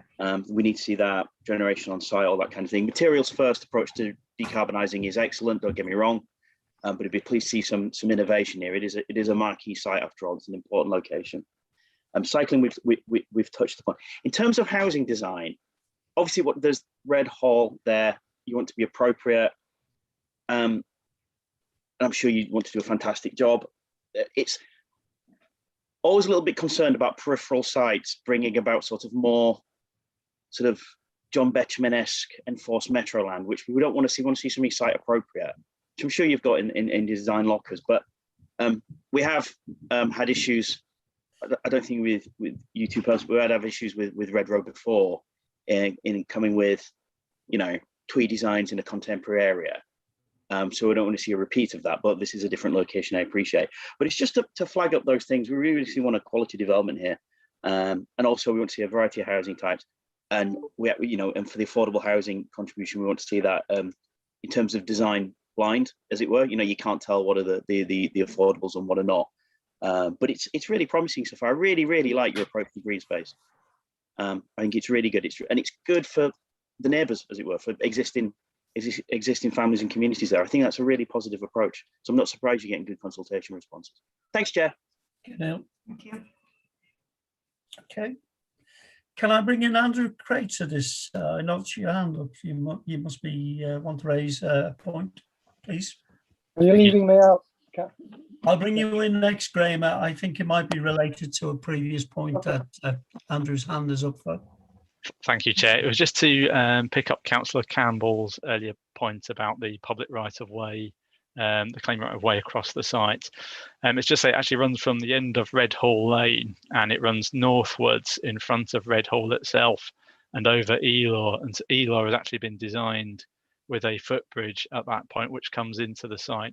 So the public right-of-way would be accommodated in that way. Clearly through the developer's design, they're proposing a footpath through the site, but they would need to agree the details of that with the public rights of way section. So just to make that point. Thank you, Chair. Thank you, Andrew. That's useful. Councillor Latty, please. Thank you, Mr. Chairman. Councillor Walshaw mentioned quality development, and from what Red Rose said, and from the look of the layout here, that's what they are. That's what they're aiming for. But I think it's rather sad that we get these layouts presented to us, and I think that regimented it falls into mind. I mean, these are slightly wavy lines of houses, and I just wonder why we cannot have houses which are not in regimented rows, where we have houses across corners, where some are set at angles to others. It surely doesn't alter the cost of building the place a great deal if you do introduce a little bit of variation. And people are happier and look after their houses and their places better when they feel that they're individual. And individuality comes with your house not being totally like the one next door. So I think that would be well worth considering. And of course, you wouldn't expect me to speak without mentioning the fact that you've got 350 houses and not a chimney in sight. You manage chimneys for me in Guiseley. You should be able to manage them here for the people of this area, because that's going to be a huge plain roofscape, unbroken boredom. It just needs something to give it a lift. A more practical point here, you talk about having a route around the outside, walking, cycling route. Would that be lighted? Because nowadays we're getting very, very conscious of the fact that walking in the dark isn't the pleasure it once might have been, and that other people with evil intentions might be doing the same thing. So I just wonder whether you're planning to make it a safe walk around the site. Thank you. Thank you, Graham. Katie? Mark? Yeah, on the footpath point, that's a really good point about lighting. We are in sort of the very early stages of the detail, so that's something I can certainly flag up. We have been careful to provide positive aspects to footpaths, so they do have natural surveillance, but I take your point that at night time it needs to feel a safe area to be, so we'll flag that up. Thank you. Okay. And I think I'm not the designer or architect, but I think what will be good when we get the planning application submitted is that the street scenes will be worthwhile, because, as I say, there are some different types of flats and houses in here. So the elevations along the street scenes and how they change in certain zones will give you a much better interpretation as to how this looks, rather than just being in long linear rows all of the same height. So the roofscape, with or without chimneys, will be varied. Thank you, Mark. Graham, is that okay? Will it be varied enough by these wonderful things that we used to have called chimneys? I think Councillor Walshaw's climate change emergency agenda removed all the chimneys on the basis that they were carbon encouraging. Okay, Yes, no more chimneys, Chair. That's a good point, actually, Mark. Blame Councillor Walshaw. Moving on, Councillor Peter Groom, please. I just want to be the first when it comes to comments, Chair. Okay, I will do that. I'll honour that pledge. Can we move on to comments then? I think we've exhausted questions. And can I invite Councillor Peter Groom to make the first comment, please? Yeah, thank you very much. And unsurprisingly, I've quite a few comments about this. I've been involved in this venture in East Leeds for probably 12 years. And I want to say that in our early discussions on the Northern Quadrant, it became obvious that in our view, e-law was never going to happen, not to a timely and to a quality way. And so the council made a very brave and correct decision to take the lead and to fund and to then design and build e-law and gain back the money through a roof tax. And if we had gone on site today, and I hope soon you will be able to return to site visits, you would have seen that e-law is probably a year into its construction. In another 12 months or so, it will be finished. And the great thing about that is it will probably be finished before too many houses are actually built, so that construction traffic, etc., will not obstruct residents. Residents, I'm aware, will be watching on YouTube, and quite rightly, I mean, we absolutely insisted that public consultation has to be part of this at this stage, and credit to Mark and the developers. I think to drop more than 1,500 leaflets is commendable, and to then seriously look at the results and let that inform the design is also good. But I just want to say to colleagues, remember what Andrew said at the beginning. This is a development of 350, 380 or so houses. But actually, it is part of a development of 5,000 houses. 5,000 houses, about 15,000 new inhabitants.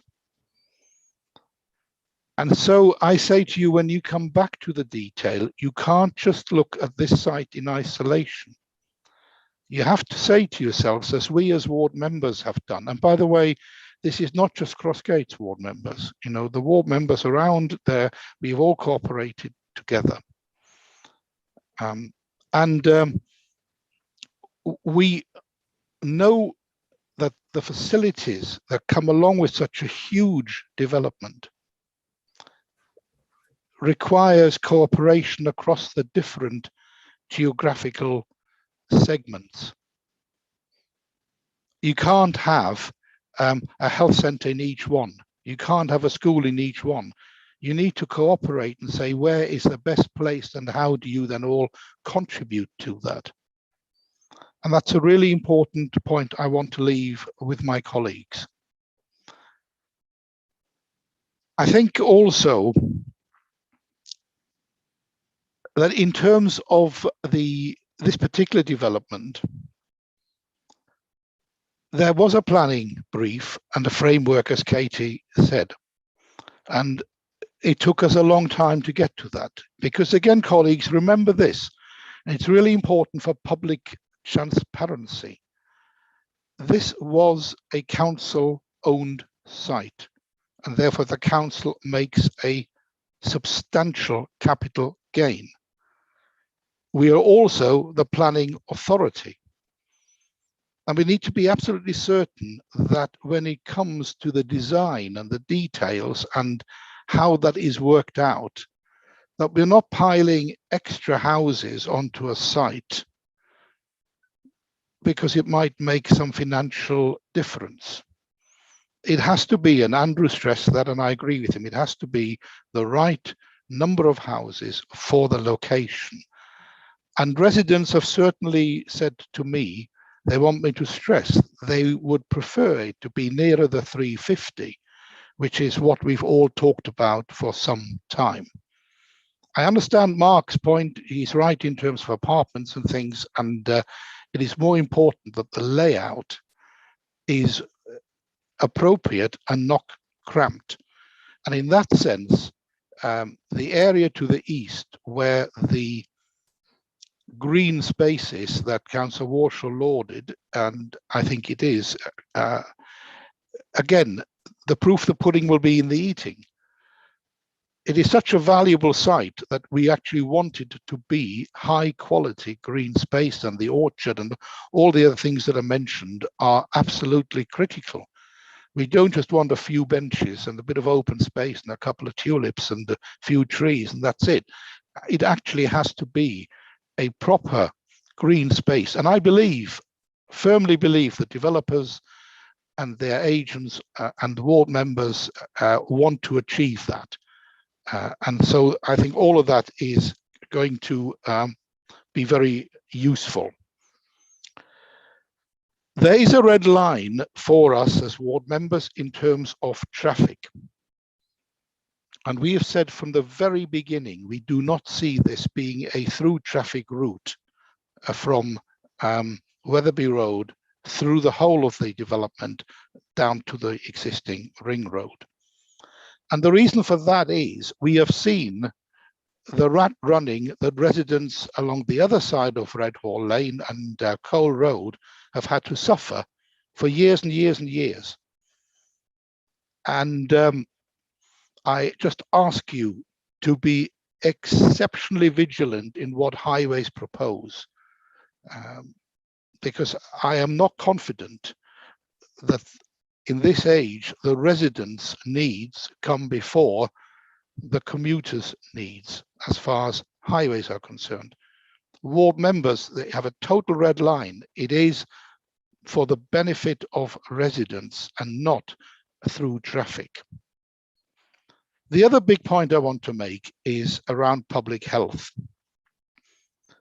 And it's a general point, panel members. You don't see public health sit around the planning table, do you? Even now, we don't.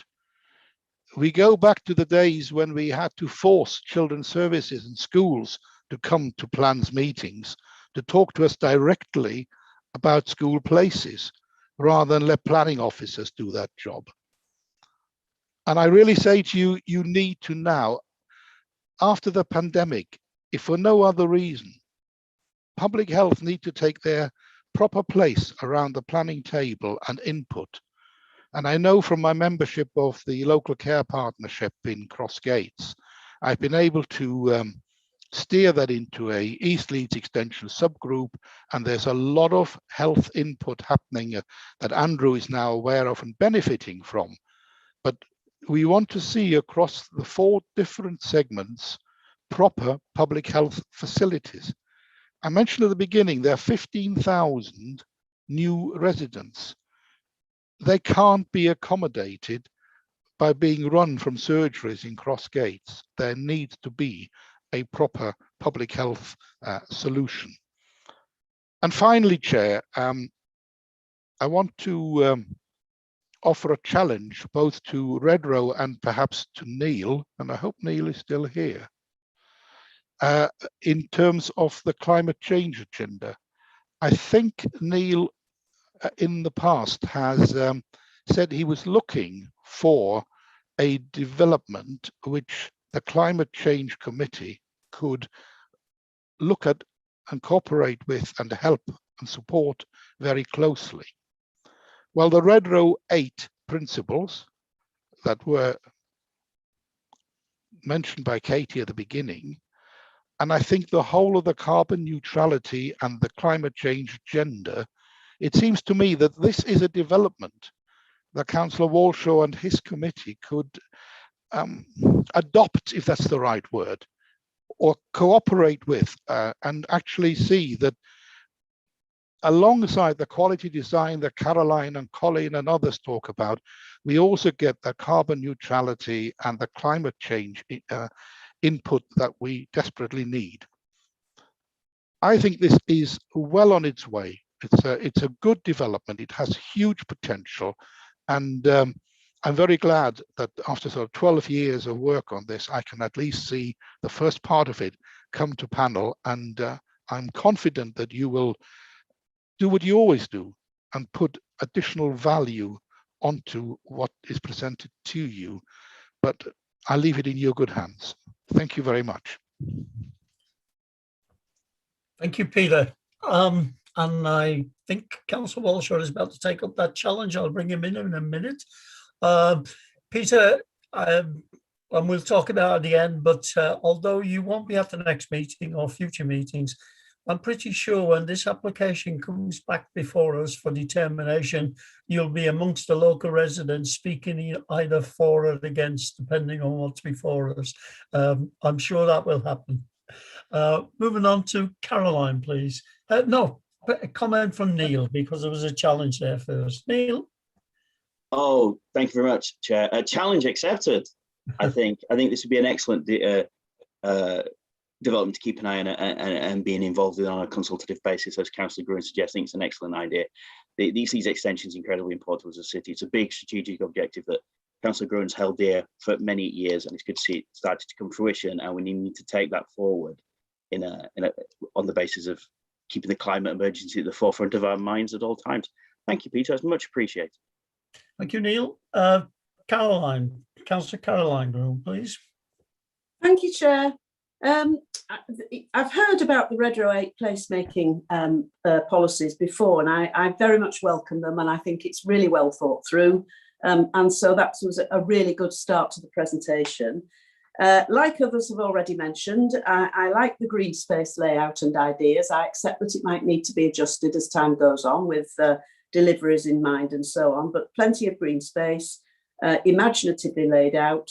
I like the suggestion of a broad range of house styles, and I like the provision for cycling and exercise and walking and all of those things that we've been talking about in recent months that design a place to live. So for me, this has got lots of potential and it's a really promising start.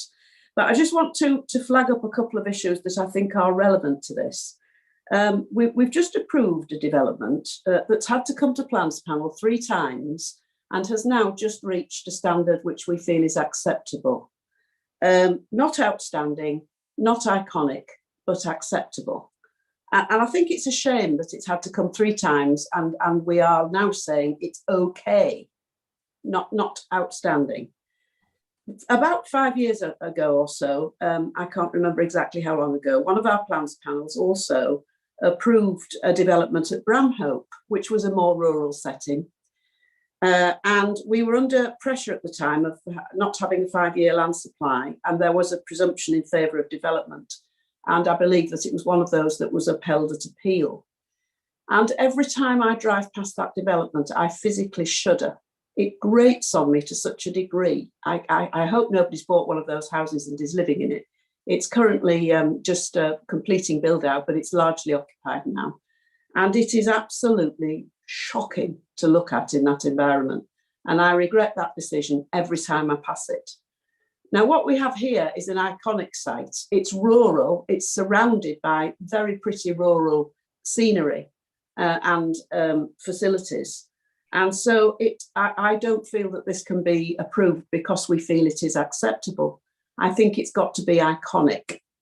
And I'll be honest with you, whilst I approve of the range of house styles and buildings and sizes of homes, I am a little bit disappointed that you haven't developed something especially for this. You must have developed the other house styles for something somewhere. And if this doesn't merit fresh thinking and new ideas, then I think nothing does. It's part of a massive, massive development. And as people have referred to before, you do need to take account of the fact it's only part of the whole, this, and it's all got to add up together. So I think the point that I'd really like to make is that we really do need to see something of quite exceptional quality next time you bring this to panel. And I have learned lessons from decisions that we've made in the past, and I'm not about to make the wrong decision again. Thank you, Chair. Thank you, Caroline. Moving on, Councillor Nash, please. Phew, fancy following that. And Peter Gruen as well. I just want to make a couple of mundane comments. I totally sympathise with the residents thinking that rat runs may be caused if there's through routes through the estate. And if anything that this pandemic has taught me is that vehicle speed. There's an open road and the speed. And it's no good point painting 20 miles per hour on the road. They take no notice. And it isn't local residents, it's through traffic. And I do think that there should be no through routes through this estate. The other issue about parking on grass verges, where I live, it's absolutely shocking. And again, it isn't local residents, it tends to be delivery vehicles. And some of the grass verges on Spen Lane, it looks as though tanks have been on them. It's absolutely appalling. There is a remedy for that, of course. You build higher curbs. And if you build high curbs, it puts off vehicles from parking on the verges. They'd have to have very big wheels to get on a verge, because if they think the underside of the vehicle is going to be scraped, they don't do it. So they're just two suggestions that I wish to make. Thank you, Liz. Councillor Blackburn, please. Thanks, Chair. I've got to say, very promising, going right direction. I've got to say, I agree with previous speakers, particularly Peter, about there shouldn't be any through road. But if there is a through road, it should be part of a 20-mile-an-hour zone, and it should have appropriate traffic engineering there to make sure people can't go faster. But preferably, it shouldn't be a through road.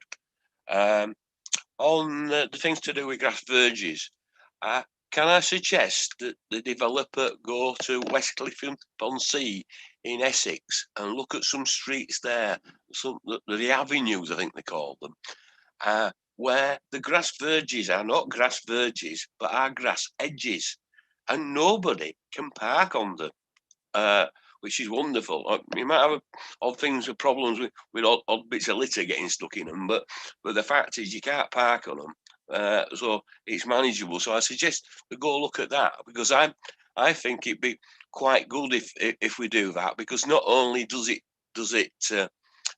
look better, but also it starts absorbing stuff from the cars and that, so at ground level, so it'd be very, very good. Regarding the paths around the outside and the cycleways, I appreciate what people have said about lighting on it, but if this is supposed to be a nature area, we've got to be very careful where we put lighting, because we don't want to do anything that deters creatures who are nocturnal, and putting lighting there sometimes will do that. So I think it's got to be done in an informed way, and that's all I've got to say. As I say, very promising, going right direction. I'll be glad to see it come back. Okay. Thank you, David, and we'll arrange a site visit there when we can. That sounds great. Everybody's giving the thumbs up to that, David. Are you listening, Dalgett? Yeah. Moving on, Councillor Campbell, please. Yeah, I think most people have said some of the things I was going to say. I would just raise a couple of points.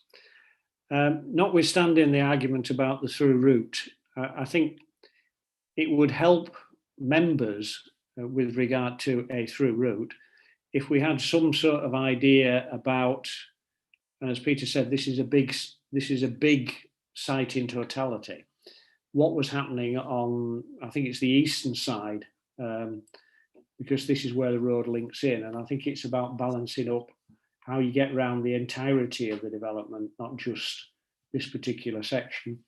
I think within that, looking at the layout, I don't find the layout particularly inspiring. I think you could do a lot more to make it much more people friendly, much more, I suppose, more continental slightly in its layout. It looks like an old-fashioned estate with a spine road and lots of cul-de-sacs off. And I think you could do much better with that. I will just repeat I think it was Liz's comments in relation to some sort of screening to the roads, because the road traffic noise will be an issue for the people who live there, and it's up to us to minimise that impact. Thank you, Chair. Thank you, Colin. I don't see any more members who wish to comment, so can we move on? Daljit, is there any comments from officers at this stage? No, Chair. I think we've noted carefully members' both questions and comments, and hopefully they'll inform the continuing discussions we'll have with the developer. I don't know, Andrew, if you want to add anything. No, as you've said, Daljit, yeah, plenty to take up really, and take forward with continued discussions with Redrow. And I think, as I said in the report, this is very much the start of the conversation. So there will be continued discussions at the consultative forum and elsewhere to move this scheme along over the next few months, and ultimately back before members at Plans Panel. Thank you, Daljit. Thank you, Andrew. Can we go back to the agenda then? There are a number of questions that have been posed by officers to members. So can we go through them one at a time, please? And the first one, do members support emerging principle in respect of the design and layout? Is that a yes? Silence? I think I said, Chair, I wasn't too happy with the layout, so I think that needs a bit of work. Okay, but in general, it's yes. Me too, well, closely at the application stage. Graham, did you want to speak? I just said, count me in as well with what Colin was saying, because as you, what I said, I do have reservations. Okay. Moving on then to question 2. Are there any observations members would wish to make in respect of housing provision? I assume that it'll meet the full 15% affordable. Andrew is nodding. Okay. Chair, I think Caroline raised the issue, and this might not be housing type, but you know, we are looking at something that isn't just. Well, the drawings were iconic. You used the word iconic. Yeah, the drawings we were shown, it's sort of, those houses look like they were built in 1930 in Alwoodley. It's, you know, it's nothing with 1930 houses in Alwoodley, by the way. But there we are. Thank you for raising that. You're quite right, and I would like to see very strong contemporary design, but obviously fitting with the landscape around it. Okay. Nothing wrong with 1930s or Woodley. They're going for a lot of money. Do members have any observation in relation to the landscape proposals? I think they've been made by members, have they not, as we've gone along? Yes. Do members have any observation in relation to transport and connectivity? And again, I think we've made those comments regarding through roads, 20 miles. And cycling. Are there any other matters which members would like to raise? Yes, please. If I can go back to the concept of the master planning, which I know Mark and colleagues are heavily involved in with ward members and others. It is this very strong point that 350, 380 out of 4,500, 5,000, you need to look at everything together. And if I leave you with no other thought than public health, I know there are lots of colleagues who are very sympathetic towards the fact that we've not perhaps given enough attention to public health within planning decisions because they haven't been around our table and they haven't barged their way into our door. But you cannot leave 15,000 people without super duper public health facilities as part of this project. So please don't just look at primary schools, secondary schools, green space, highways. Please also look at public health and the master planning aspects. Thank you, Peter. Can I thank Mark and Katie for the presentation and being there to answer questions? Sorry, Chair, can I just come in? Apologies, Chair, if I can just. Of course you can. Yeah. Can I just thank them first? You can, yes, sorry. Okay, thank you for your presentations and addressing the questions that was asked of you. It's a scheme that we'll be looking at as it develops in its inception very closely, as you realise. But with that, you have a lot to take away. Most members have commented and expressed their ideas, and I'm sure you'll take them on board and consider them before we see an application on this site. But thank you once again. Daljit. Thank you, Chair. I was frantically trying to find my hand function and it seemed to have disappeared somewhere, so apologies. I didn't mean to interrupt.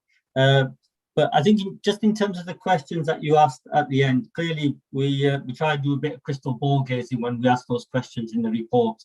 And I accept that in terms of the emerging design principles and layout, members have raised a number of points, and in effect, members want more information about the quality and the details before they're prepared to commit. And I accept that, understand that, and we will work with the applicants, no doubt, on that. I think in terms of the next question, which was about seeking members' observations in respect of the housing provision, that was more to do with the approach towards meeting the council's house standards, meeting the provision of accessible units, making sure that they're meeting the affordable housing that we require. Now, Andrew has made it quite clear in his report that the developer is committed to meeting all our adopted standards in those respects. And I just wanted, it probably goes without saying, but I just wanted to clarity that members were supportive of that and the approach, which, you know, if it meets our policy, we should be. And then I think I totally take on board Councillor Peter Gruey's comments at the end. In terms of public health, we've been slower in the past than perhaps we should have been, but we are now automatically consulting public health colleagues on applications such as this. And we will be consulting public health colleagues on these proposals as well, and working strategically with them in terms of not just this site, but provision along Elaw in terms of the facilities that are needed for this new community. So I just wanted to sort of sum up and make that clear for the record, Chair. Thank you. Thank you. And I'm sure all of the members would agree with those principles regarding our housing provision. Yes, people are nodding. Just to remind you that the next meeting is on the 13th of May. And at the moment, it's probably not going to be a Zoom meeting. I don't know how or why we will be holding it. It might not be in rooms 6 and 7. Who knows? Officers are still considering it very carefully, but it looks like it won't be Zoom as we're a decision-making body. With that, it will be after the local elections, and a number of us are standing for re-election then. David, myself, I don't know, some of the others. And we have 2 members amongst us who, oh, Al, you're standing, aren't you? Yes, so at least 3 of us. We have 2 members who won't be at our meeting for sure. Some of the others may not be. Who knows? The electorate will decide these things. I hope I haven't gone into deep water there, Philip. But Councillor Khan is going on to be the Lord Mayor of Leeds. Well, you'll be still on the panel, maybe. You'll be still on the panel for that. It'll be probably your last meeting then. Yeah. It'll be before the AGM, so you're okay. We can All talk right. about you at that one. Okay.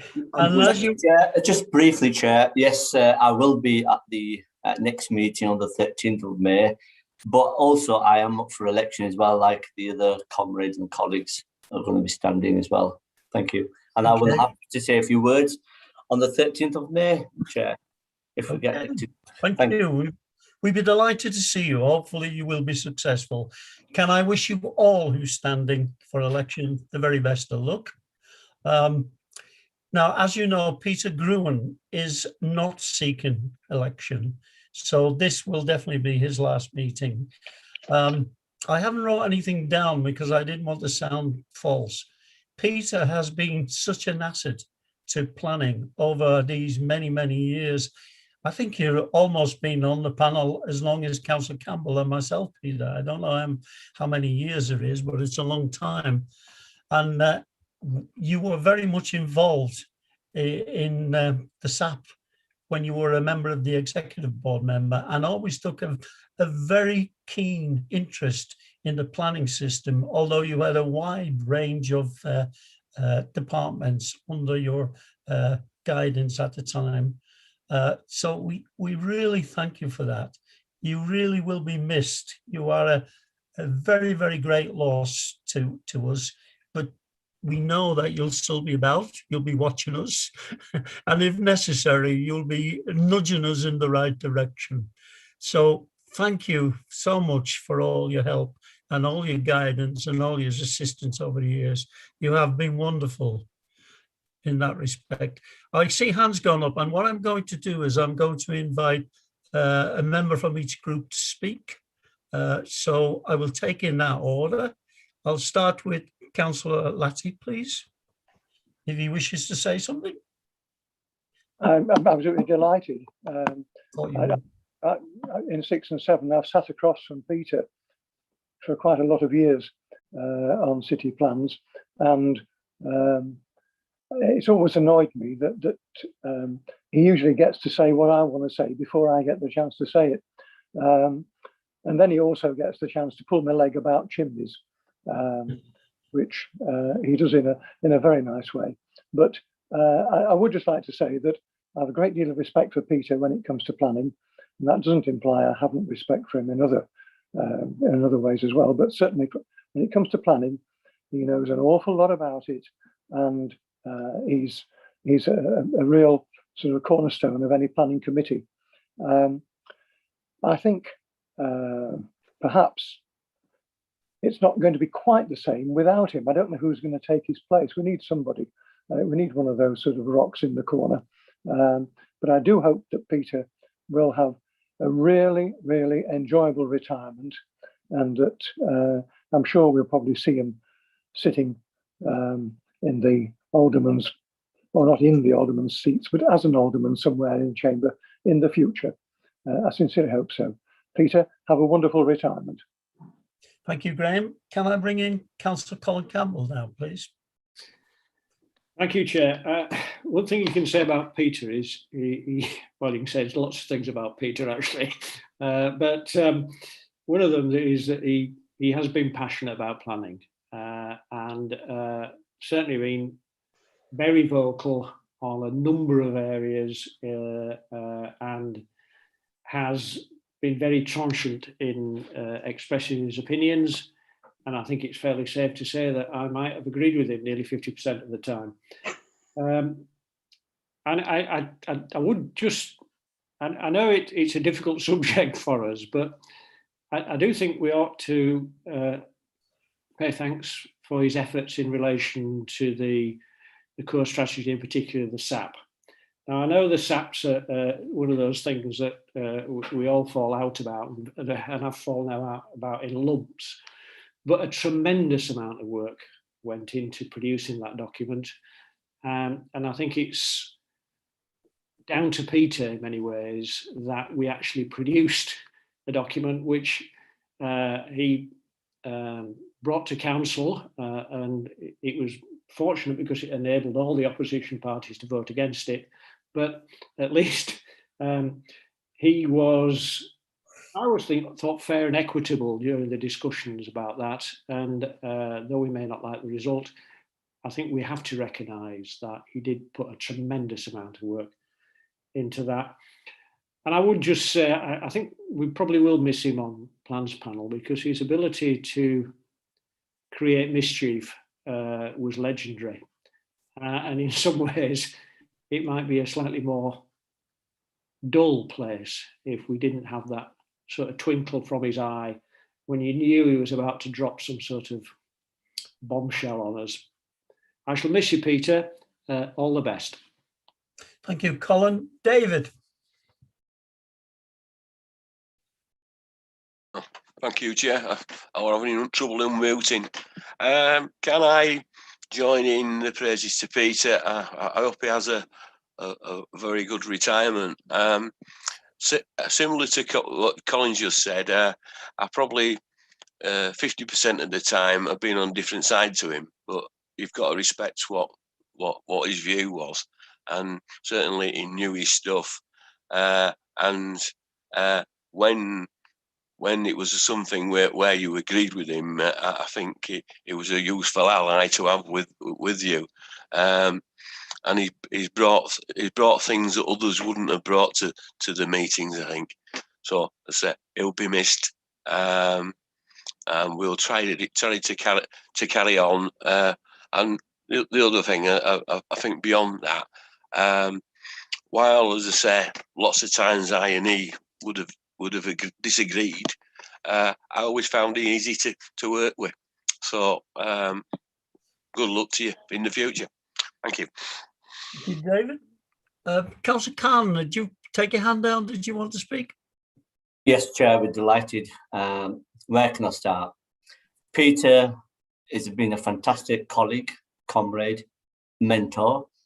I've known Peter for more than 9 years now, and when I first became on at the City Plans panel, Peter did mentor me, and he is a brilliant, knowledgeable person, and also the contribution he has made in the City of Leeds, and he will be, we can tarnish Peter, the changes in City of Leeds, the better changes, we can tarnish Peter with that. And I just want to say from the bottom of my heart, on behalf of the Labour group and my other colleagues as well, Peter, you will be missed, and we just want to wish you all the best, and you will be dearly missed, should we say, at the City Plans panel. And once again, thank you, Peter, for all the contribution you made in the City of Leeds. Thank you. Thank you, Councillor Khan. Thank you very much. Peter, did you want a word before we? Only one word. I'm almost blushing. Thank you all very much. City Plans panel is one part of the council's work I shall miss a lot. I always think it attracts a kind of person who is genuinely interested in our communities and recognizes how much planning is part of everyday life of everyday people. And many other parts of the City Council don't realize that. And so, yes, I hope I've contributed, and yes, I have spoken passionately, but I think with fairness. And I really want Plans panel to make sure that we get the best city we can have. And that's not easy. I remember, as Jim does, when we look back and we look to the 1990s, and a certain leader of the council at that time who espoused the red brick look of Leeds, and very few people now thank him for it. And for me, the legacy that we leave here, all of us together, is what will people in 20 years say about the decisions you've made now? Some don't even stand the testament of a year, as Caroline has said. And there are some decisions we've taken that I regret. So I just want you to be brave and stand up for the best principles in the city, because the city deserves it. And I think what we're doing about the skyscape and some of those new developments coming in are absolutely fantastically challenging and iconic, and will make such a difference to Leeds as a place. And finally, Chair, I want to thank people. I want to thank officers. I think the planning officers we have had, and I've seen grow through my time when they were first coming on the scene, and now are senior colleagues presenting to us and helping us. You know, I think back, I have to say, of the Phil Crabtrees and the Martin Sellenses, and you thought at the time, God, nobody will ever follow these people. But of course they do. And to see, you know, Martin Elliott and David Feeney come through and now be very senior colleagues in-house, grown in-house, is fantastic. I have always had an affinity with our colleagues in legal services. I had responsibility for legal services at some stage, and they do an unsung heroes and heroines job, and they do it fantastically well, because legal services can shut everything down, or they can enable things to happen. I'm on the side of enabling. I always have been, and I take risks, and you know I do. But if you don't take a risk, you don't get anywhere. And that's what I think my colleague Neil Warshaw is now doing with climate change. If you don't take a risk, you're not going to get anywhere. You know, you're going to be stuck in the mud, and nothing will happen. So thank you all. Daljit, thank you for all your work on the city plans. Thank you, colleagues. You're great. I'll miss you. Good luck. Au revoir.